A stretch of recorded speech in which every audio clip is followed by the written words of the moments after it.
la 1 en Canarias. Última hora en Mediodía COPE. Antonio Herraiz. Estar informado.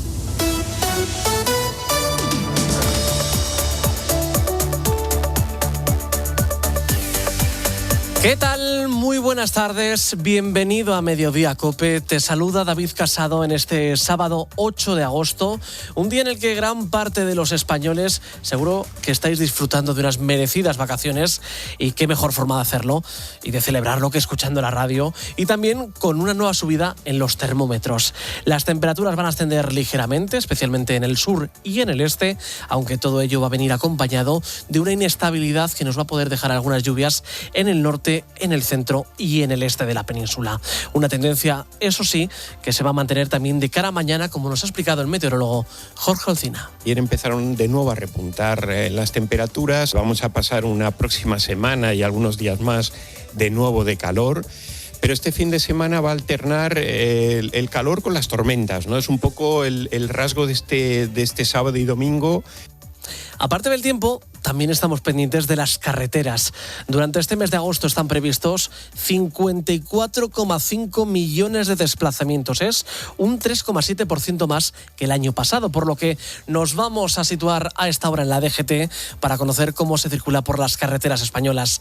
Allí está Darío Carnicero, buenas tardes. Buenas tardes, en estos momentos seguimos pendientes de varios siniestros que complican la circulación. El primero de ellos en Madrid provoca el corte en la A1 a la altura de Buitrago de Lozoya, ya en dirección a Burgos, por lo que encontrarán los desvíos debidamente señalizados. También un vehículo incendiado provoca complicaciones en la salida de Sevilla, en la A66 en Guillena. Un accidente complica la A49 en Sanlúcar la Mayor en sentido Huelva, y tráfico en aumento por otro alcance en Valencia, en la A7 a la altura de Paterna, ya en dirección a Castelló de la Plana. Al margen de ello, circulación lenta en la salida de Barcelona por la A2 en Igualada, en la salida de Murcia por la A30 en Archena, y se complica en Cádiz la entrada a la capital gaditana por la A4 a la altura de San Fernando.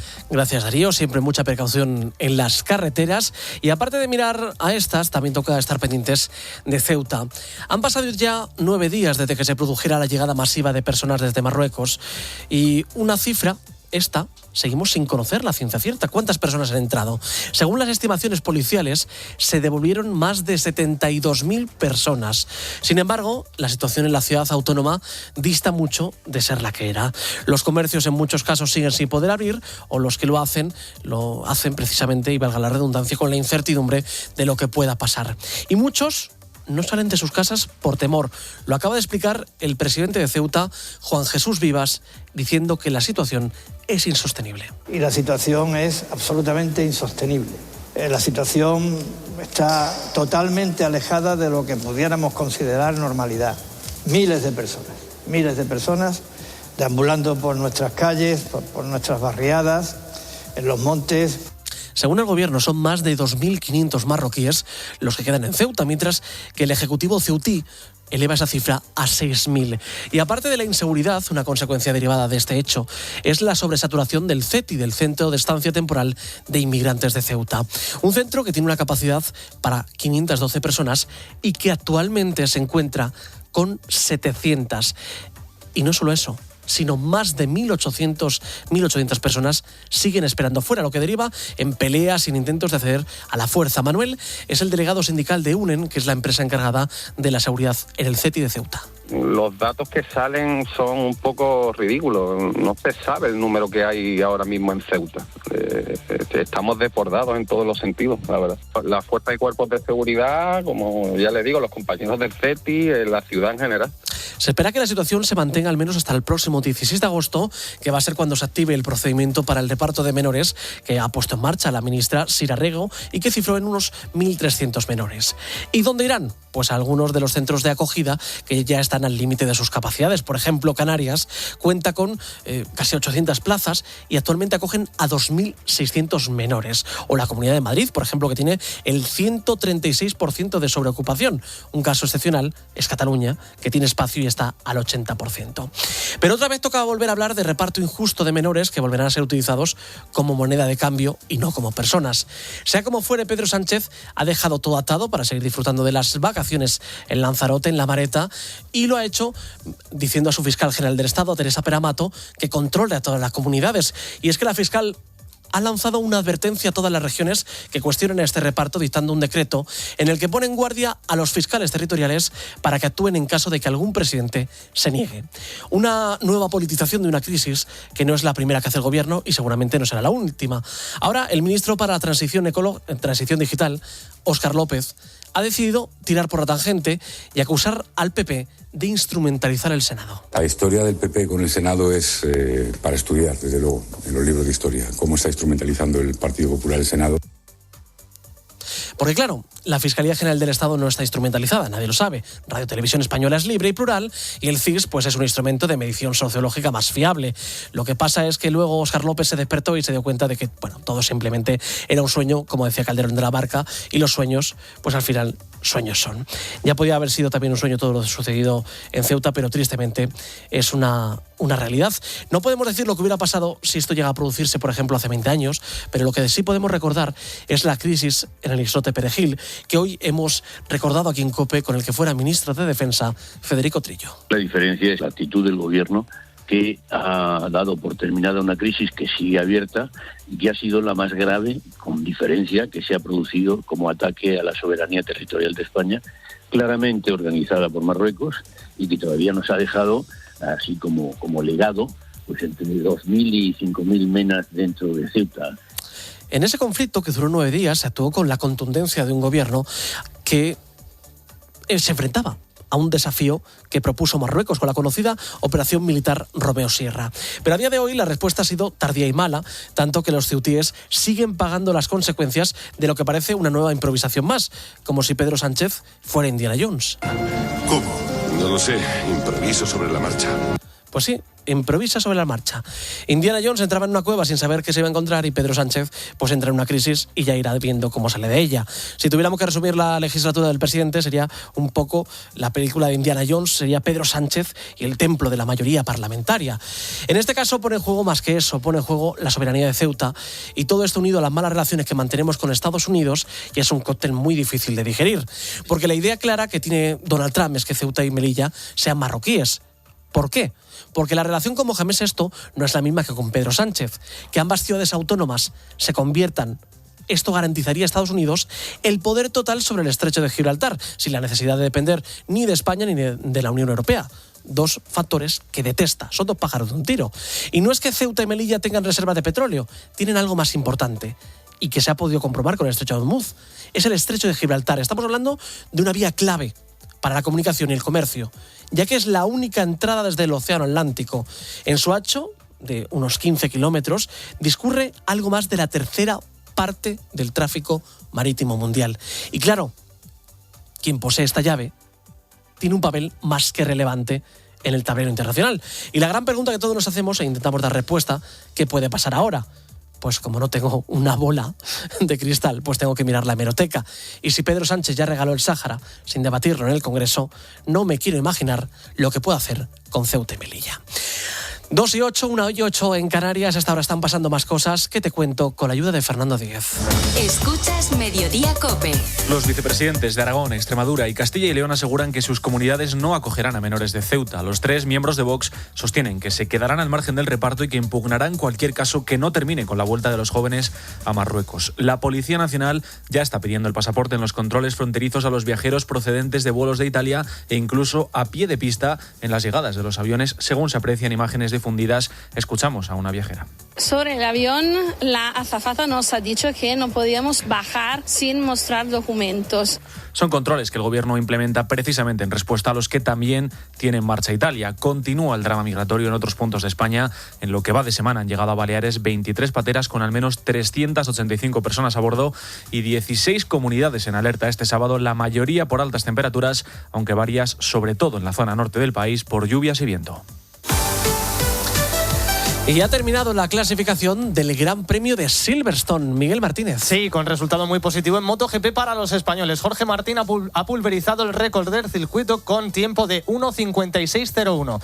Y también ha arrebatado en los últimos segundos de la sesión la primera plaza al japonés Ai Ogura, tercer clasificado. Por delante, Raúl Fernández completa el podio en la segunda posición. A las 5, hora española, tendrá lugar la carrera al sprint. En fútbol, esta tarde juega el Real Madrid y el Fútbol Club Barcelona nuevos test de pretemporada. A las 7 lo hará el Club Blanco Mónaco contra el Ferencváros, y a las 9 será turno para el Barça en una triangular con el Nottingham Forest y con el Udinese. Hay comunicado de Cristán Tusuche del Getafe reafirmando la gravedad de la lesión de su rodilla y agradeciendo a todo el club por el apoyo prestado. Y en materia de mercado, el brasileño Bruno Guimaraes se ha convertido en nuevo jugador del Arsenal hasta 2030. Gracias, Miguel. Ahora en Mediodía COPE volvemos a poner la mirada en Ceuta.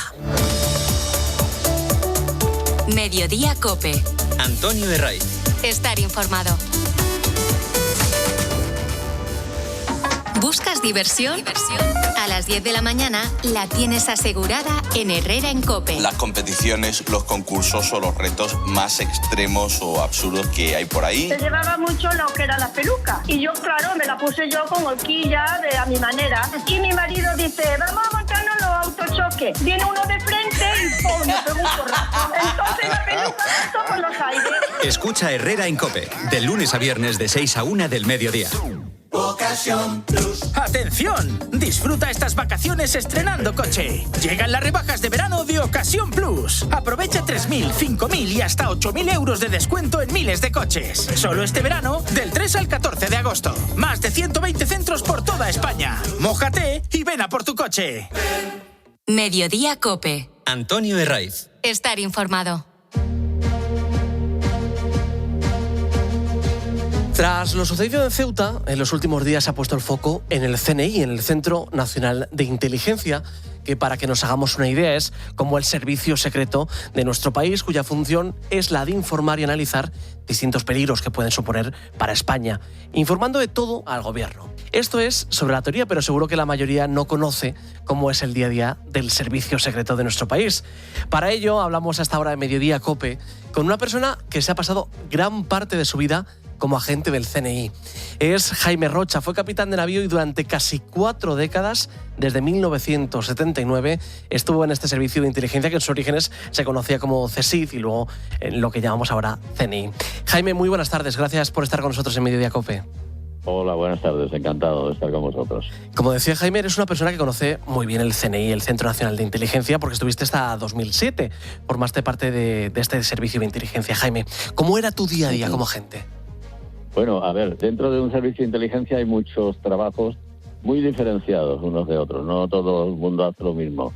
Hay el analista, que es una persona que recibe información en un despacho sobre un tema muy determinado, es un especialista en un tema concreto y recibe mucha información, fuentes abiertas, servicios amigos, agentes de campo, sobre ese mismo tema. Y él lo que hace es que analiza la fuente y analiza el contenido y ya saca lo que llamo el destilado de la información, que es lo que se pasa al gobierno. Eso es el analista. Luego, ahora con la guerra cibernética, pues están los hackers, que están en el Centro Criptológico Nacional, que están preveyendo posibles ataques a empresas españolas, a particulares, a organismos. También están traductores, porque se necesitan también personas que hablen. Pues no, bueno, el inglés casi te lo dan ya por sabido, ¿no? Cuando entras, ese ya no tiene ninguna valoración, pero esa, si tienes un árabe o uno de estos así un poco más raro, pues entonces la cosa pues tiene su valor, ¿no? Sí. Y luego también están los agentes de campo, los operativos, y yo he estado, como he estado mucho tiempo, pues he estado en todas partes, porque he estado de jefe de una unidad de análisis, he estado en el gabinete del director también durante unos años, llevando las relaciones con servicios extranjeros, he estado de operativo, he estado en otros países, estuve 5 años en Checoslovaquia cuando cayó el muro. Bueno, yo llegué antes de que cayera el muro. Muchas veces me pregunta la gente, dice, ¿tú fuiste yo fui a tirarlo, precisamente, yo fui a tirar el muro. Como tú decías, Jaime, has vivido muchas operaciones que has plasmado en libros, como Alta Traición, Operación Dado Cañón, en la que relatas pues cómo fue tu experiencia en la misión que te encomendaron, ir a Libia para proporcionar la localización de Gaddafi. Es cuando menos... Lo digo, estamos grabando ahora una película documental sobre mi vida y yo siempre digo que la culpa la tiene tu compañero Ángel Expósito. Digo, el culpable de todo es Ángel. Cuando yo escribo la primera novela, Operación El Dorado Canyon, yo eso lo hice en el año 19, pues para mi mujer, mis hijos y tal, que supieran las cosas que yo hacía cuando me iba sin decir una palabra, ni de a dónde iba, ni qué iba a hacer. Yo hacía mi maleta, me marchaba y tal, y digo, bueno, voy a escribir novelados. Y entonces yo estaba con Ángel en Madrid tomando una cerveza y tenía el borrador de la novela encima de la mesa y me preguntó esto, que digo, mira, esto es una novela que he escrito, y dice, déjame que la lea. Y a los 3 o 4 días me llama y dice, Jaime, esto es buenísimo, esto lo tienes que publicar y tal. Y digo, Ángel, pero si yo no conozco editoriales ni conozco nada, no, esto lo que yo la mando, no sé qué, bueno. Y yo no tenía ni idea de que sabía escribir, porque jamás se me había pasado por la cabeza. Y ya, claro, la editorial, oye, no tiene nada que preguntar. Sí, hombre, claro, y después todos los 5 años de Checoslovaquia en el muro, luego con toda alta traición en un asunto interno del CSI, de que quisieron quitar a General Manglano y poner un civil y tal, y bueno, yo lo pude impedir.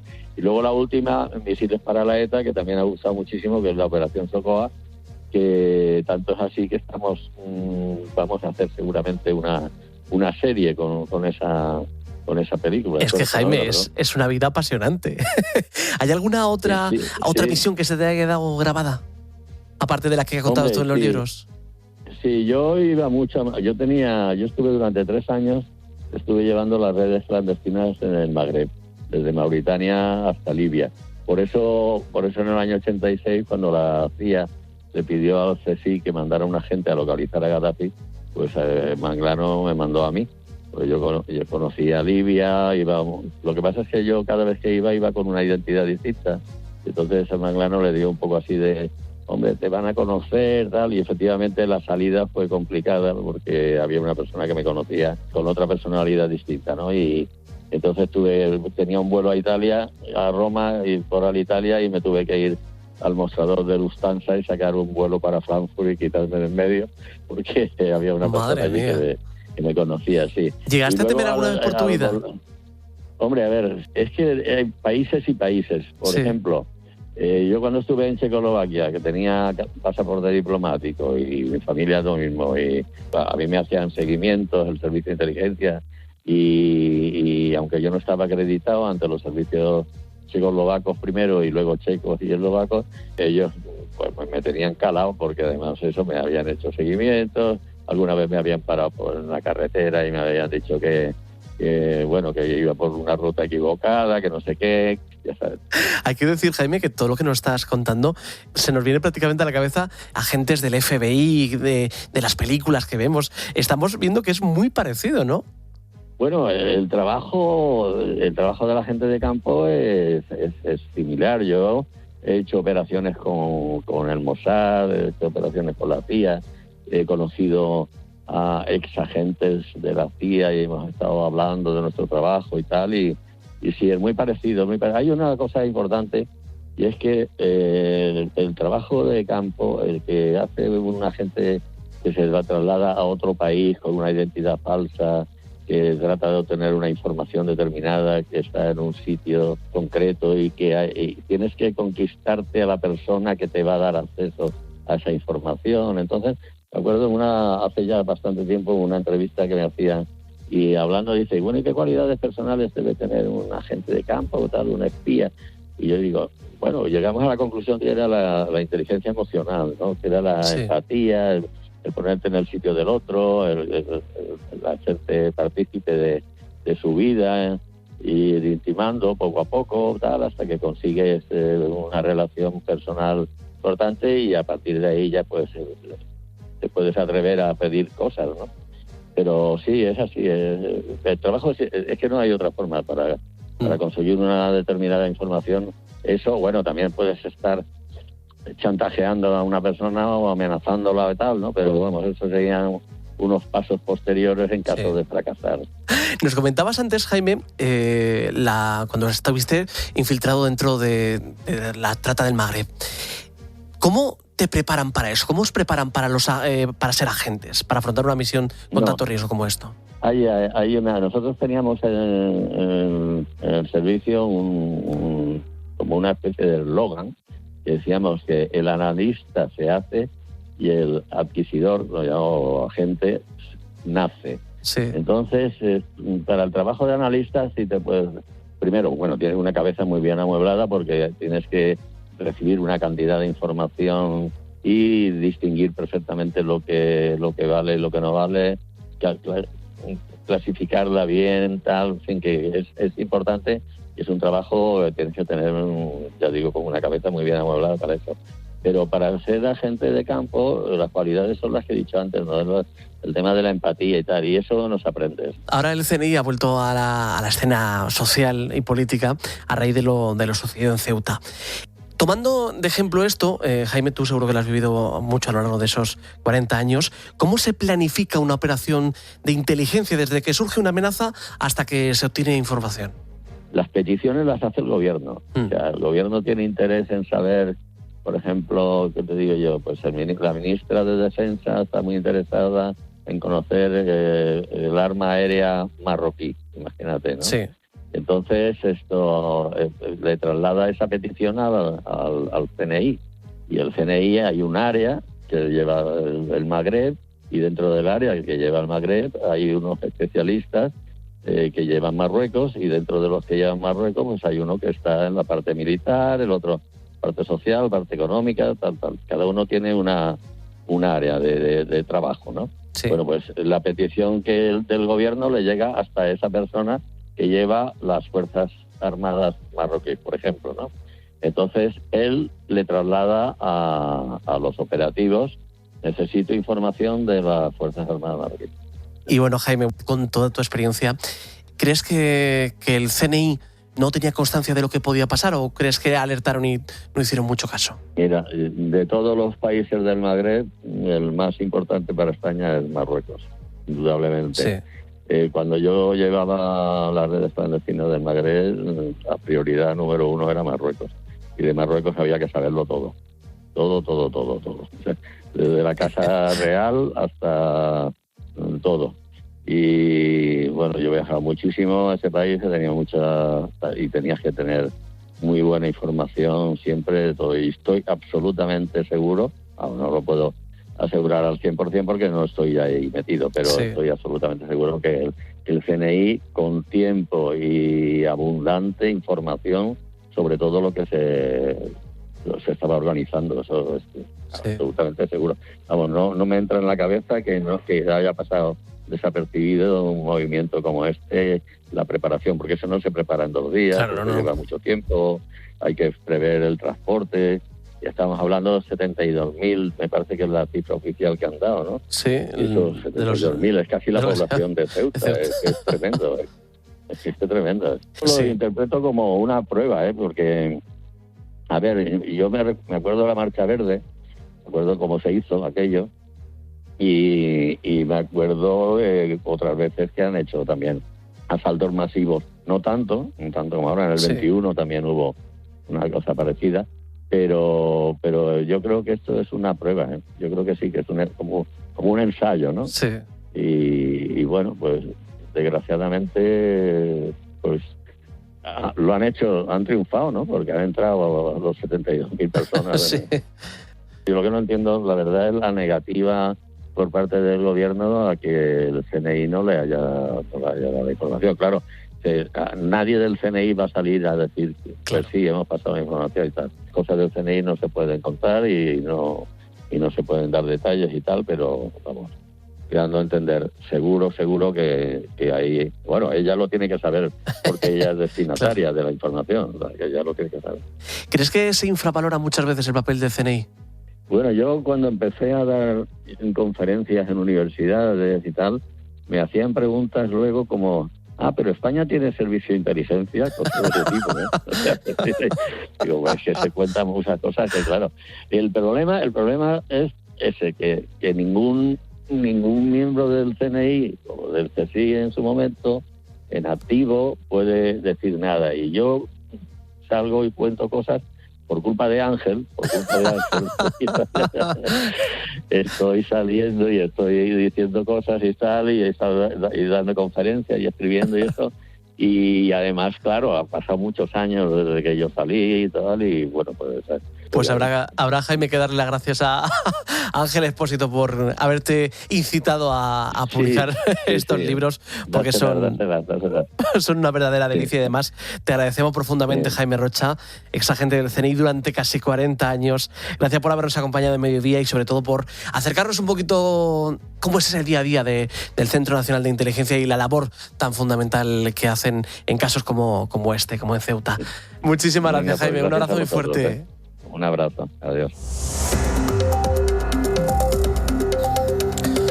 2:25, 1:25 en Canarias. Seguimos con la mirada puesta en Ceuta y en las cientos de familias marroquíes que siguen pendientes de ver cómo se resuelve el futuro de los más de 1.300 menores que siguen en la ciudad autónoma.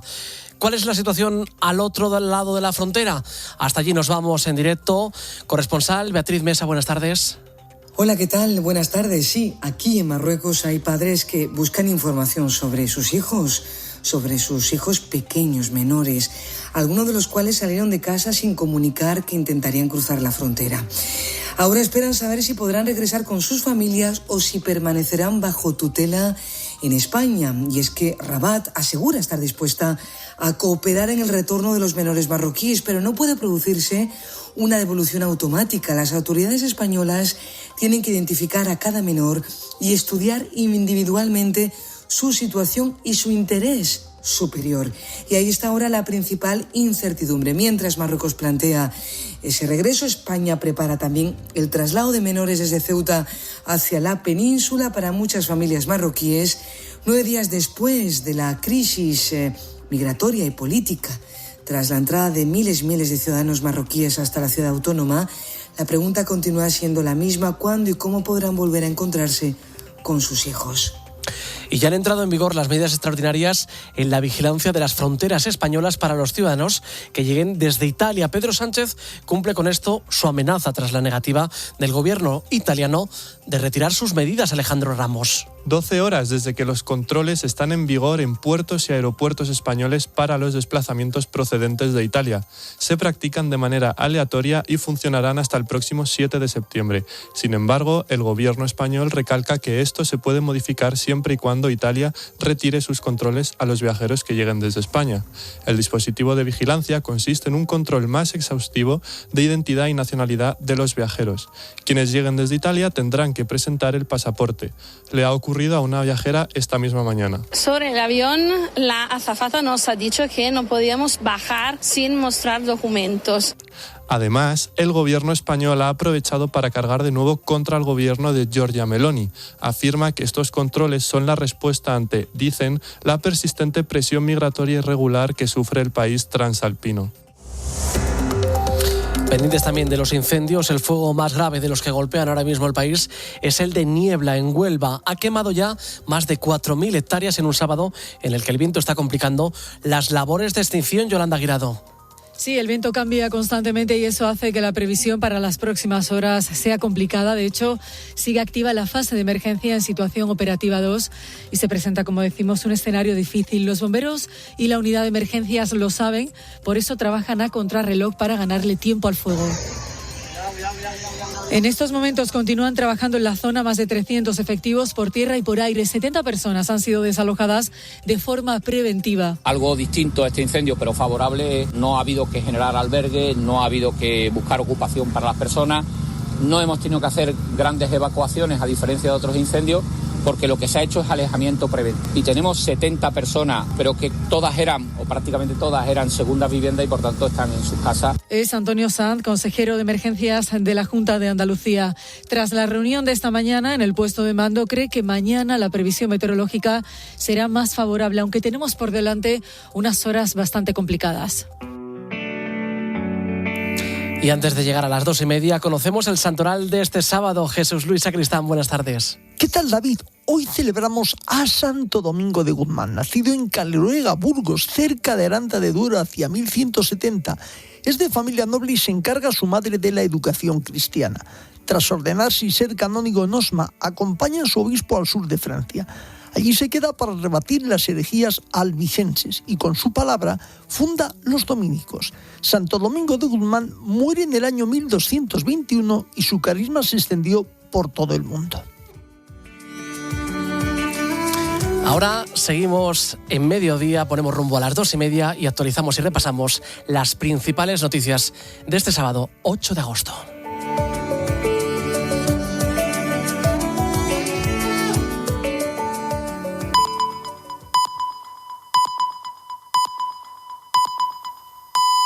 Son las 2:30, la 1:30 en Canarias. Última hora en Mediodía COPE. Antonio Herraiz. Estar informado.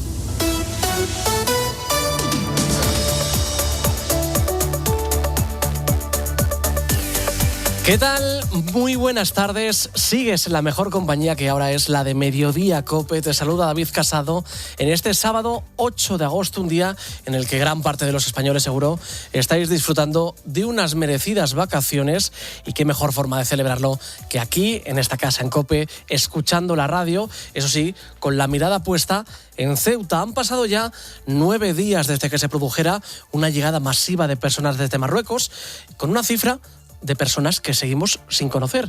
No hay ciencia cierta para saberlo. Según las estimaciones policiales, se devolvieron más de 72.000 personas. Sin embargo, la situación de la ciudad autónoma dista mucho de ser la que era. Los comercios, en muchos casos, siguen sin poder abrir, o lo hacen con la incertidumbre de lo que pueda pasar, y muchos ceutíes no son capaces de salir de sus casas por temor. Lo ha explicado hace unos minutos el presidente de Ceuta, Juan Jesús Vivas. Y la situación es absolutamente insostenible. La situación está totalmente alejada de lo que pudiéramos considerar normalidad. Miles de personas deambulando por nuestras calles, por nuestras barriadas, en los montes. Según el gobierno, son más de 2.500 marroquíes los que quedan en Ceuta. Mientras tanto, el Ejecutivo ceutí eleva esta cifra a 6.000. Y aparte de la inseguridad, una consecuencia derivada de este hecho de la llegada masiva de personas, es la sobresaturación del CETI, el Centro de Estancia Temporal de Inmigrantes de Ceuta. Un centro que tiene una capacidad para 512 personas y que a día de hoy se encuentra con 700. Y lo peor es que hay más de 1.800 personas que están esperando fuera, lo que deriva en peleas y en intentos de acceder a la fuerza. Manuel es el delegado sindical de EULEN, que es la empresa de seguridad encargada del CETI de Ceuta. Los datos que salen son un poco ridículos. No se sabe el número que hay ahora mismo en Ceuta. Estamos desbordados en todos los sentidos, la verdad. La fuerza y cuerpos de seguridad, como ya le digo, los compañeros del CETI, la ciudad en general. Se espera que la situación se mantenga al menos hasta el próximo 16 de agosto, que será cuando se active el procedimiento para repartir los menores, el proyecto que inició la ministra de Juventud, Sira Rego, y que cifró en algo más de 1.300 menores. ¿Y dónde irán? Pues algunos de los centros de acogida que están ya al límite de sus capacidades, como por ejemplo Canarias, que cuenta con 783 plazas y actualmente acogen a 2.600 menores, o la Comunidad de Madrid, que tiene un sobreocupación de 1.360%. Un caso excepcional es Cataluña, que tiene espacio y está al 80%. Pero otra vez toca hablar de un reparto injusto de menores que volverán a ser utilizados como moneda de cambio y no como personas. Sea como fuere, Pedro Sánchez ha dejado todo atado para seguir disfrutando de sus vacaciones en La Mareta, en Lanzarote, y ha dejado a su fiscal general del Estado, Teresa Peramato, el recado de controlar a todas las comunidades autónomas. Y es que la fiscal ha iniciado una advertencia a todas las regiones que cuestionan este reparto, dictando un decreto en el que pone en guardia a los fiscales territoriales para que actúen en caso de que algún presidente se niegue. Es una politización más de una crisis que no es la primera que hace el gobierno y seguramente no será la última. Ahora el ministro para la Transición Digital, Óscar López, ha decidido tirar por la tangente y acusar al PP de instrumentalizar el Senado. La historia del PP con el Senado es para estudiar, desde luego, en los libros de historia, cómo está instrumentalizando el Partido Popular el Senado. Porque claro, la Fiscalía General del Estado no está instrumentalizada, Radio Televisión Española es libre y plural, y el CIS es el instrumento de medición sociológica más fiable.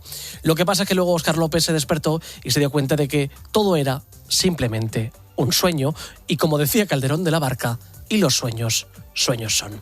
Ya podía también haber sido un sueño lo sucedido en Ceuta, pero tristemente es una realidad, al igual que es una realidad que Marruecos, siempre que quiere mandarnos un mensaje, acomete un acto semejante, como ya hizo en 2021. Pero todo esto es el resultado de la cada vez mayor pérdida de un peso internacional que tenemos. Ahora enfrascados en un nuevo conflicto estéril con Italia, porque Giorgia Meloni pretende que no entre gente que no quiere en su país. Un conflicto de la alta política en la que una se quiere llevar el balón a casa y Sánchez se queja porque quiere seguir jugando un rato más. No podemos decir lo que hubiera pasado si esto llega a producirse, por ejemplo, hace 20 años. Lo que sí que podemos recordar es la crisis del islote Perejil, que hoy hemos recordado en COPE con el que fuera ministro de Defensa, Federico Trillo. La diferencia es la actitud del gobierno, que ha dado por terminada una crisis que sigue abierta y que ha sido la más grave, con diferencia, que se ha producido como ataque a la soberanía territorial de España, claramente organizada por Marruecos, y que todavía nos ha dejado, así como legado, pues entre 2.000 y 5.000 menas dentro de Ceuta. En ese conflicto, que duró 9 días, se actuó con la contundencia ante un desafío que propuso Marruecos, con la conocida operación militar Romeo Sierra. Pero a día de hoy la respuesta ha sido tardía y mala, tanto que los ceutíes siguen pagando las consecuencias de lo que parece una improvisación más, como si Pedro Sánchez fuese Indiana Jones. ¿Cómo? No lo sé, improviso sobre la marcha. Pues sí, parece ser que Pedro Sánchez, como Indiana Jones, improvisa sobre la marcha. Indiana Jones entraba en una cueva sin saber qué iba a salir o qué iba a encontrar, y Pedro Sánchez entra en una crisis y ya irá viendo cómo sale de ella. Si tuviéramos que resumir la legislatura del presidente como una película, sería un poco la de Pedro Sánchez y el templo de la mayoría parlamentaria. En este caso, pone en juego mucho más que eso, pone en juego la soberanía de Ceuta y de Melilla. Y todo esto unido a las malas relaciones que tenemos con Estados Unidos, y esto ya es un cóctel muy difícil de digerir, porque la idea clara que tiene Donald Trump es que Ceuta y Melilla sean marroquíes. ¿Por qué? Porque la relación con Mohamed VI no es la misma que tiene con Pedro Sánchez. Que ambas ciudades autónomas se convirtieran, esto garantizaría a Estados Unidos el poder total sobre el estrecho de Gibraltar, sin la necesidad de depender ni de la Unión Europea ni, por supuesto, de nuestro país, ambos a los que detesta. 2 pájaros de un tiro. Y no es que Ceuta y Melilla tengan reservas de petróleo, tienen algo más importante, que es el estrecho de Gibraltar, una vía clave para la comunicación y el comercio, porque es la única entrada desde el Océano Atlántico. En su ancho, de unos 15 kilómetros, discurre algo más de la tercera parte del tráfico marítimo mundial.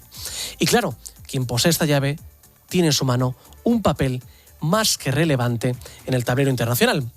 Y la gran pregunta que todos intentamos hacer y intentamos dar respuesta es: ¿qué puede pasar ahora? Pues como no tengo una bola de cristal, tengo que mirar la hemeroteca. Y si Pedro Sánchez ya regaló el Sáhara sin debatirlo en el Congreso, no me quiero ni puedo imaginar lo que hará con Ceuta y con Melilla. 2:37, 1:37 en Canarias. Hasta ahora están pasando más noticias que te cuento con la ayuda de Fernando Díez. Escuchas Mediodía COPE. Salmonelosis. Hay 23 personas afectadas por un brote de salmonelosis en Oviedo. 13 de ellas están hospitalizadas. Son 12 adultos y un niño, aunque sus casos evolucionan favorablemente. Fernando Grande Marlasca. El ministro de Interior ha remitido una carta a la cúpula de Europa para informar de que los controles fronterizos para vuelos procedentes de Italia ya están en marcha. Argumenta que sigue con especial atención la presión migratoria que golpea a Italia. Precisamente Italia. La oposición al gobierno de Giorgia Meloni critica a la primera ministra por haber creado una crisis diplomática con España. Aseguran sin razón. Añaden que su decisión de suspender el acuerdo Schengen con España afecta ahora también a sus ciudadanos. Irán. La Guardia Revolucionaria dice que reabrirá Hormuz cuando Estados Unidos acepte sus condiciones y en ningún caso antes. Se cumplen hoy 5 meses y una semana desde el inicio de la guerra, sin un futuro claro a la vista. Miguel Martínez, buenas tardes. Hola, ¿qué tal? Muy buenas tardes. Resultado muy positivo para los pilotos españoles en Silverstone. Y en concreto para Jorge Martín, con pole y récord de vuelta del circuito. El piloto español se ha colado en la primera plaza en los últimos segundos de la sesión, por delante de Raúl Fernández y del japonés Ai Ogura. A las 5 se celebrará la carrera al sprint. Estamos muy pendientes del futuro de Rodri. Las negociaciones entre el Barça y el Manchester City siguen abiertas. Mientras tanto, la plantilla de Hansi Flick ya está en Italia, sin Marc Casado, Ronnie y Araujo por cesión al Liverpool. Su siguiente compromiso será contra el Nottingham Forest y contra el Udinese a partir de las 9 de la noche. Un poco antes jugará el Real Madrid a las 7 de la tarde contra el Ferencváros en Budapest. Esta tarde también juegan el Sevilla contra el Bayer Leverkusen y la Real Sociedad contra el Colonia. A las 3:30 ambos, y el Rayo Vallecano y el Getafe juegan a las 4 de la tarde en Inglaterra contra el Ipswich Town y el Tottenham. Gracias, Miguel. Ahora en Mediodía COPE hablamos del eclipse de sol que llegará este próximo miércoles. Mediodía COPE. Antonio de Ray. Estar informado. ¿Te apasiona el deporte y la información deportiva? Pues ven a aprender y a entrenar en periodismo deportivo con los líderes. ¡Empezamos! Paco González, Manolo Lama, Juanma Castaño.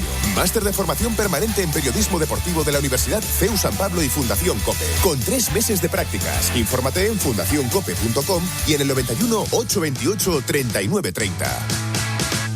Mediodía COPE. Antonio Herraiz. Estar informado.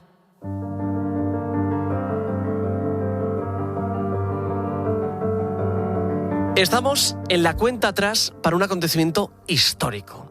El eclipse total de sol que llegará este próximo miércoles. No veíamos algo parecido en toda España desde 1912, pocos días después del hundimiento del Titanic. Luego, en los años 50 hubo uno que se pudo ver en Canarias, pero no en toda España, como sucederá en esta ocasión. Estamos todavía sábado, pero ya prácticamente todo el mundo tiene planificado este evento. Dónde lo va a ver, con quién y sobre todo ya tiene compradas esas gafas que son necesarias para verlo.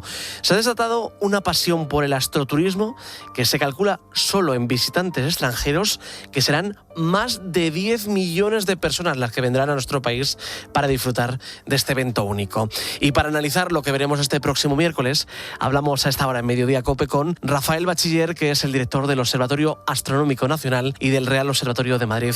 Rafael, muy buenas tardes, gracias por estar con nosotros en Mediodía. Muy buenas tardes. Bueno, lo estábamos contando, Rafael. Va a ser un día histórico porque veremos un eclipse total de sol, la luna cubrirá por completo al sol, pero estamos viendo un seguimiento masivo tanto por parte de la comunidad científica, como podría ser obvio, pero también como por parte de los aficionados a la astronomía. ¿Qué está haciendo tan especial este evento, Rafael? Pues bueno, los eclipses hace ya tiempo que se convirtieron en fenómenos de masa. Yo creo que es una experiencia tan particular la que se vive en un eclipse total de sol, que esto ya, a partir, yo creo que el último que tuvimos en Europa, que fue el 11 de agosto de 1999, ya ha hecho que se desplace muchísima gente de un sitio al otro, incluso del planeta, Sí. Unos desplazamientos muy grandes para tener esta vivencia, ¿no? Pues vamos a situarnos en este miércoles, Rafael. ¿En torno a qué hora tendremos que tener ya todo preparado para disfrutar de este evento y sobre todo cuánto tiempo vamos a poder verlo? Sí, bueno, yo creo que a las 7:30 ya debemos estar bien situados en nuestro sitio, que debemos ya tener elegidos a estas alturas seguro, ¿no? Que todo el mundo tiene pensado, yo lo veré desde acá o desde allá, un lugar bien despejado con hacia el horizonte oeste, ya que como a esas horas, pues el sol y la luna, que van juntos en este caso, están ya bajitos sobre el horizonte, así que hay que buscar ese sitio bien despejado y estar allí bien acomodados, y a partir de esa hora la luna pues irá cubriendo progresivamente al sol. Tenemos que hacer el seguimiento con nuestras gafas de eclipse, que ya tenemos preparadas, y bueno, ir mirando de vez en cuando según se va cubriendo hacia el sol y la luna. Y es hacia las 8:30, depende un poquito del lugar, de la franja de la totalidad en la que nos encontremos, pues tendremos ya la totalidad. Es decir, ese momento único en el que se va a crear un crepúsculo muy, muy particular, ¿no? ¿Qué precauciones tenemos que tener para ver el eclipse? Porque no sé si mirar mucho tiempo este fenómeno es recomendable o no. Lo más importante es que nunca se puede mirar al sol en ninguna circunstancia, salvo en ese pequeñísimo instante de la totalidad que dura en los sitios en los que más dura, 100 segundos. Nunca se puede mirar al sol directamente si no es con la protección de estas gafas de eclipse. No valen ni radiografías, ni CDs, ni DVDs, ni ningún invento, ¿no? Simplemente esas gafas que deben estar homologadas. Y entonces durante esta fase parcial, o sea, según la luna va tapando progresivamente al sol, pero todavía no lo ha tapado del todo, pues tampoco hace falta que estemos mirando fijamente, porque es muy aburrido, ¿sabes? Sí. Yo creo durante esa fase hay que mirar de vez en cuando, miras un ratito, y ya se ha cubierto un poco más. Y quitas la mirada, siempre te quitas las gafas con la mirada separada del sol, es decir, te das la vuelta, te quitas las gafas, sigues charlando y al cabo de un ratito miras otra vez. Y solo cuando ya se ha hecho la oscuridad es en ese momento cuando ya te las puedes quitar del todo y disfrutar de la corona solar, que es un momento muy, muy único. Durante muchos siglos la corona del sol solo se ha podido observar durante los eclipses. Precisamente de eso te iba a preguntar. A nivel científico, ¿qué te puede proporcionar ver un eclipse? Pues mira, David, en el siglo pasado, hace casi 100 años, en 1930, se inventó un aparatito que es muy sencillo, es una máscara que se pone en el camino óptico de los telescopios y que te produce eclipses artificiales cuando lo quiere el astrónomo. Así que desde hace un siglo, ya no, para estudiar la corona solar, ya no tenemos que esperar a cada eclipse solar total, ¿no? Pero a pesar de todo, ese mecanismo no te deja observar la parte más interna de esa corona solar, porque hay fenómenos de difracción. Sí. Y entonces el eclipse es el momento único, digamos, para observar esa parte tan particular del Sol, ¿no? Eso por un lado. Y luego hay el efecto que tienen esa caída brusca de la luminosidad sobre la temperatura, sobre lo que llamamos el viento del eclipse que se crea. Es decir, cómo se comporta la atmósfera es algo que para eso sí que no hay cronógrafo que valga. ¿Y cómo se comportan los animales? Pues también, eso tenemos que esperar a cada eclipse. Qué curioso. ¿Y cada cuánto se suele producir un eclipse de estas circunstancias? ¿O no hay forma de cuantificarlo? ¿Cuánto se puede producir? Sí. Podemos calcular los eclipses hasta 5.000 años adelante o 5.000 años atrás en el tiempo, ¿eh? Es el trabajo que hacemos, uno de los trabajos que hacemos en el Observatorio Astronómico Nacional, calcular esos eclipses, ¿no? Y ofrecer esa información para la sociedad, ¿no? Así que, Rafael, quien no lo tenga preparado... Para calcular los eclipses, ¿sí? Quien no lo tenga preparado es su problema. Sí, por eso la Comisión Científica del Trío de Eclipses la formamos en el año 23, ¿eh? Llevamos casi 3 años hablando de mapas, de recomendaciones, advirtiendo de lo que se venía encima, ¿no? Qué bueno. Sí, entonces hay un eclipse, como decíamos, hay un eclipse solar total cada 18 meses aproximadamente, ¿no? En término medio, en algún lugar de la Tierra. Lo que pasa que muy a menudo pues sucede pues en el océano o en el, en la en la Antártica y en lugares muy poco accesibles. El hecho de que venga aquí a vernos, ¿no? A España y que tengamos esta suerte, algo que no nos sucedía, como muy bien has dicho, desde hace más de un siglo en la península, pues es una suerte increíble. Pues estaremos ahí para verlo. Rafael Bachiller, bueno, supongo que tú también lo tendrás todo preparado para verlo, ¿no? Hombre, por supuesto, sí. Y muy nervioso, ya te digo, después de tantos mapas y de tanta preparación, pues fíjate, deseando con los dedos cruzados para que no haya nubes. Pues habrá que disfrutarlo ese próximo miércoles 12 de agosto. Rafael Bachiller, director del Observatorio Astronómico Nacional y del Real Observatorio de Madrid. Ha sido un verdadero placer charlar contigo para analizar lo que veremos este próximo miércoles, para que nadie se lo pierda, también esas precauciones que tendremos que tener. Muchísimas gracias. Gracias, David, y suerte con la observación. Y aparte de mirar el eclipse, también están pendientes de nuestra seguridad. 24.000 guardias civiles se distribuirán en 660 puntos de observación. Es un dispositivo especial que, como decimos, se va a desplegar para la seguridad de todos los españoles este próximo 12 de agosto. Más detalles del operativo, Pablo Martín. Serán 24.000 agentes los que estén repartidos por 660 puntos, un 84% del total del territorio nacional, los que formen parte de este dispositivo especial de la Guardia Civil con motivo del eclipse solar del próximo 12 de agosto. Los 24.000 agentes, repartidos por tierra, mar y aire, trabajarán en coordinación con la Dirección General de Tráfico, Protección Civil, Servicios de Emergencias y otras administraciones públicas para facilitar la movilidad, prevenir las infracciones y garantizar una rápida capacidad de respuesta ante cualquier emergencia. La Guardia Civil ha hecho especial hincapié en la prohibición de encender fuego en aquellos lugares donde exista restricción, tras el peor verano de la historia de nuestro país en cuanto a incendios. Según plataformas de alquiler vacacional, la búsqueda de alojamiento en la trayectoria del eclipse ha aumentado un 830%. En el caso de los hoteles, el día 12 de agosto se tiene ya una ocupación del 94%, de manera que 2 de cada 3 establecimientos hoteleros prevé un lleno total, unas cifras que colocarán a España como uno de los principales escenarios mundiales para la observación del fenómeno. Y también tenemos que seguir hablando de incendios porque hay 3 focos activos ahora mismo en Castellón. Su consecuencia más inmediata es la evacuación de cerca de 1.000 personas que permanecen alejadas de sus casas por la proximidad de las llamas. ¿Cuál es la situación? Pascual Claramonte, buenas tardes.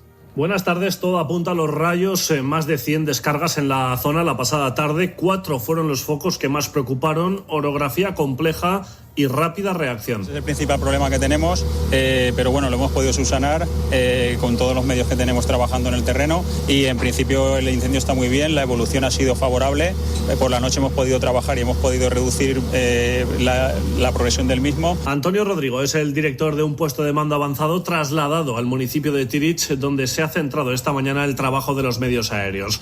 Consecuencias en datos pequeñas, 45 hectáreas calcinadas y un perímetro de 4 kilómetros, menos de un centenar de desalojados y tan solo 11 han pasado la noche en un polideportivo. Incendios como el ubicado en Cuya ya estabilizado y el resto siguen trabajando para ello, deberían avanzar en esa misma línea positiva.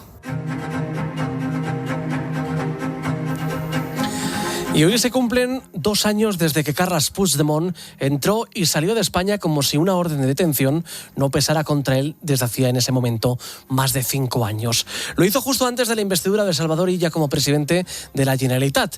Te recuerdo que, por si fuera poco, Puigdemont llegó a pronunciar un discurso ante una multitud ese mismo día.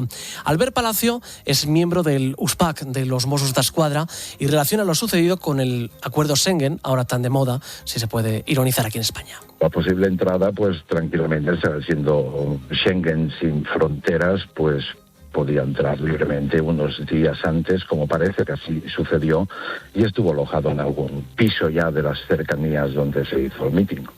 El día D, en Barcelona, Puigdemont salió de su alojamiento en torno a las 9 menos 10 de la mañana. Desde que puso un pie en la calle, el líder de Junts fue escoltado por un mozo y un bombero a través de un pasaje de San Benet hasta llegar a Trafalgar 76, donde una multitud le recibió entre vítores y aplausos. Entre la multitud se hizo un hueco y avanzó hasta el Arco del Triunfo, donde un grupo de voluntarios con sombreros de paja le hizo un pasillo para facilitarle el acceso hasta el escenario. 3 minutos antes de las 9 de la mañana, Puigdemont hacía su aparición, más o menos sorpresa, en el escenario. Se sacaba un papel de la chaqueta y daba un discurso de apenas 5 minutos. Dice lo que tenía que decir el líder de Junts. Se introdujo por detrás del escenario, acompañado por su abogado, para llegar al coche que le llevaría de vuelta a Waterloo, un Honda RV blanco. Lo cierto es que este vergonzoso episodio no se extendería sin la colaboración de terceros. Precisamente hoy, 2 años después, la situación es la siguiente. Los 3 agentes investigados por ayudar a Puigdemont en su huida están a un paso de un juicio, mientras que el líder de Junts continúa en Waterloo y especula con su regreso a la espera de lo que acabe ocurriendo con la amnistía tras la sentencia del Tribunal de Justicia de la Unión Europea.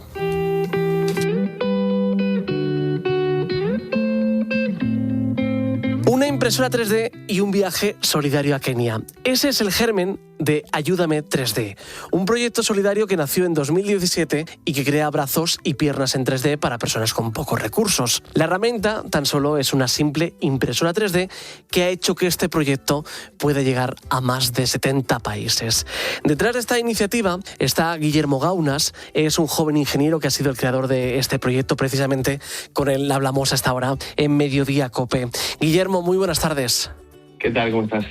Bueno, lo primero, ¿en qué momento se te ocurre la idea de crear este proyecto?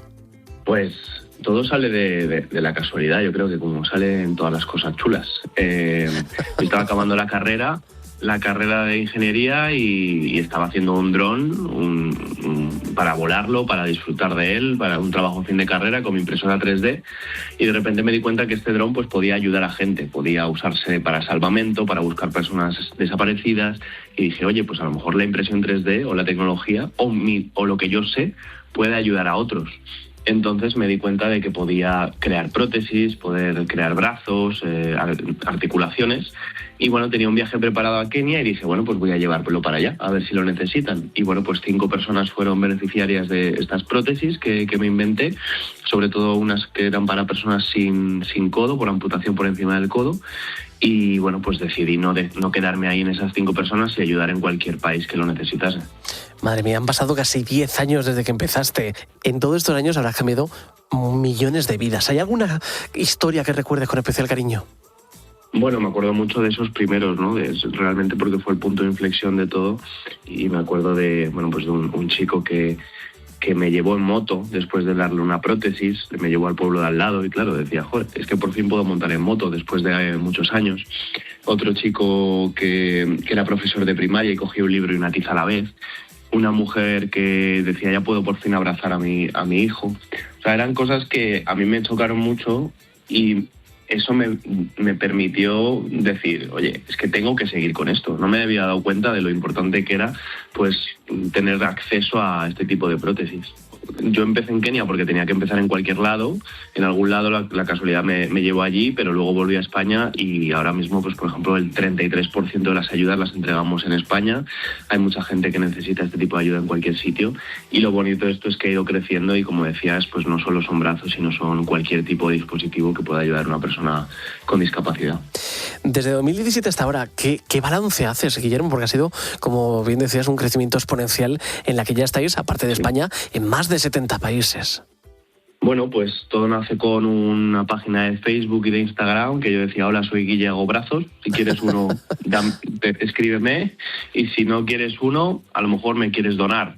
Entonces, gracias a esa gente que donaba lo que poco que tenía, pues yo me podía comprar una impresora 3D mejor, podía gastármelo en mandar los brazos a diferentes países, y esas personas que me escribían con esos mensajes de hola, mi hijo necesita este tipo de dispositivo para montar en bici y tal, pues poco a poco fue creciendo. Ahora tenemos más de 60 diseños diferentes para diferentes acciones, pues para atarte los cordones, para montar en bici, para tocar la guitarra, para escalar, para tu día a día. O sea, realmente tenemos una infinidad de cosas que es gracias a la gente que nos ha dicho lo que necesita y con eso hemos creado. Y ya no solo estoy yo, que eso es lo bonito, que ya somos 12 personas en el equipo, un equipo de ingeniería biomédica colaborando con hospitales pues como el Gregorio Marañón, que nos apoyan muchísimo y que validan y que nos permiten pues seguir ayudando. Si emprender no es sencillo, pues en el ámbito social aún menos. ¿Cuál ha sido el momento más difícil en todo este recorrido que incluso hayas pensado en dejarlo? Bueno, pues hay varios, siempre. Yo creo que quedarán algunos todavía, ¿no? Porque al final, si emprender es difícil, emprender socialmente es 10 veces más difícil, ¿no? Porque al final el propósito no es el dinero, sino la causa. Y eso muchas veces pues te ahoga, ¿no? No sabes cómo seguir, cómo hacerlo sostenible, cómo hacer que todo sea gratuito, porque es gratuito todo para todas las personas que lo necesitan. Pero tú quieres vivir, quieres tener un alquiler, una casa, una familia y quieres pagar a tus empleados, ¿no? Entonces muchas veces pues te sientes como muy responsable de todo.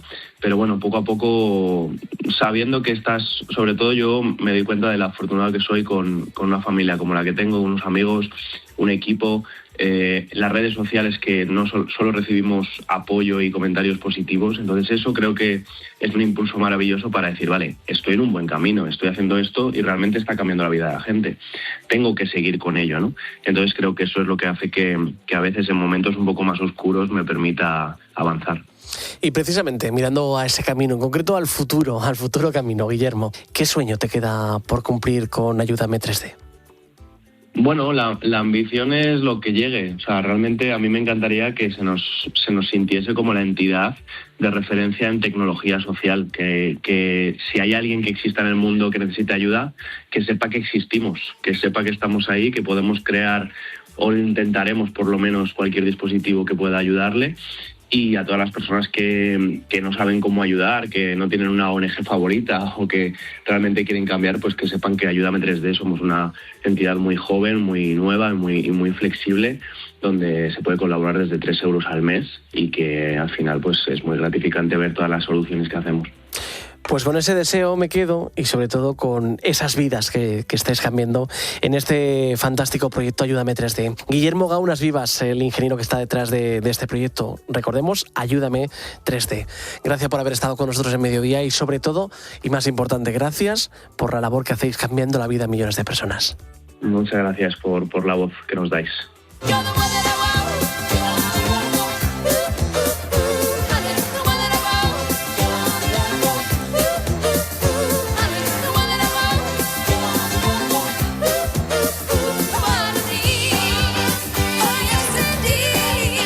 Y terminamos Mediodía COPE con la música de Olivia Newton-John porque hoy se cumplen 4 años desde que el artista